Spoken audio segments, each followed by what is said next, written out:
Ladies, it's week number 6 in our 8 weeks of studying together about ministry to women in the local church. I shared with you earlier that I was called to minister to women when I was only 15 years of age. While I didn't know what it really was going to look like then or even now in the future, I knew for sure that I was strengthened as a Christian woman when I had fellowship with other women. And do you know, through the years of doing ministry, I have learned that women in the church continue on surveys to indicate that their number one need from the women's program of your church is fellowship. You know, God created us as women to be relational.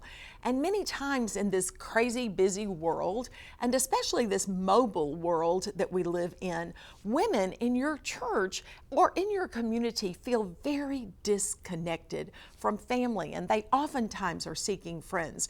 So fellowship with other Christian women is so important. We're specifically this week going to talk about fellowship with others, and we're going to talk about it in the context of special events. Now, special events are sometimes looked down upon or frowned upon because people think, oh, that's women just having tea parties or just having fashion shows. Well, ladies, I'm here to tell you, after having enjoyed many a tea party and attending many a fashion show, that I have learned there's much more to it than that. Teas, fashion shows, retreats, ladies' nights out, events of that nature are just excuses, opportunities for us as women to get together and to have sweet fellowship. They oftentimes in our churches provide opportunity for older women to connect with younger women because we're not divided up by our ages.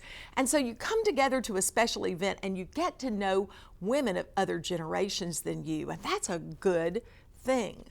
But special events are also such a perfect opportunity for you to invite someone, a family member or a friend who is unsaved, unchurched, to come with you. Now, she may not want to come to church on Sunday morning. She may not even be interested in a Bible study or some other type of spiritual activity.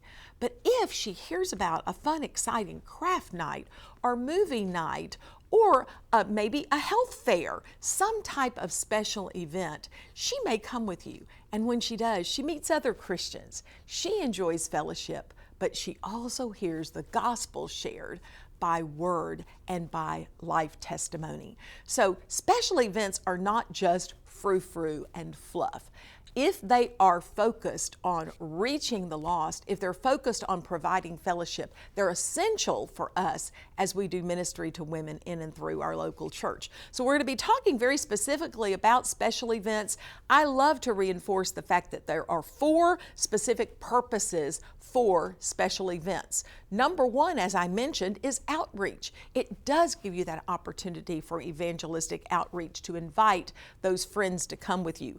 Number 2 is spiritual growth, because a special event will have a focus or a theme that will help each individual, whether she's an unbeliever, a newer believer, or a mature believer, to grow in her faith as you study the Word and as you hear life-changing testimonies.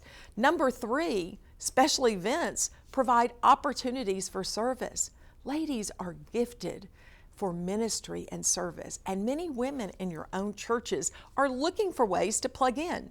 And a special event involves a lot of people. In fact, I love the statistic that is suggested that for every event that you plan, every one person who is involved in the planning will bring as many as 4 people with her. So that's pretty good encouragement to involve ladies in serving on your event so that more women will come and attend.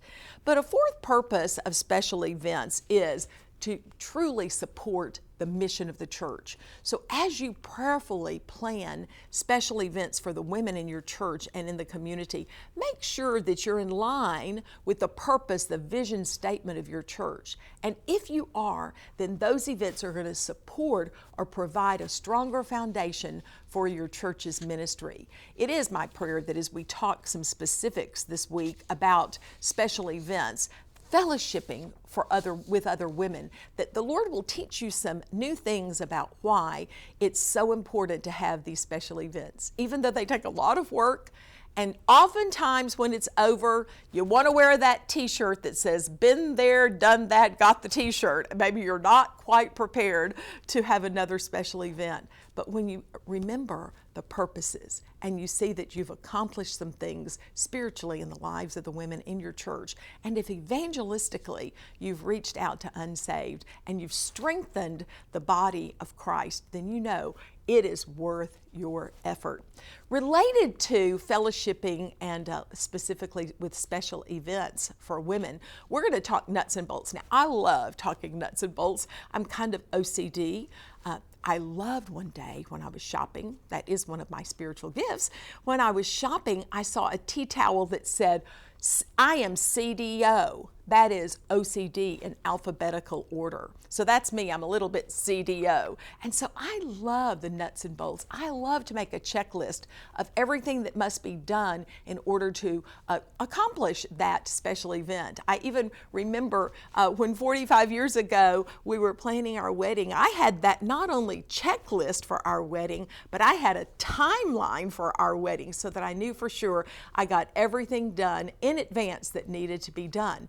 So those are the kind of details we're going to focus on a little bit as we talk about the ministry of women in our church. And we can do that in some very practical way through surveys and agendas and checklists and team responsibility and leadership participation. And so I know that the Lord will help you not be overwhelmed with all the details that are involved in doing ministry, but to understand that as you were doing it, you want to serve with excellence. You want to serve as unto the Lord.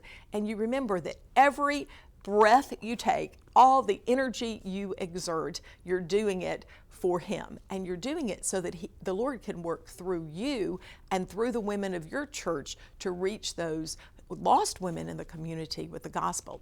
So this week we're going to be focusing on those two specific areas as we look at the importance of fellowshipping with others and some of the nuts and bolts of ministry. Be sure to catch up on your reading this week because we only have a couple more weeks left of our class. I'll be praying for you.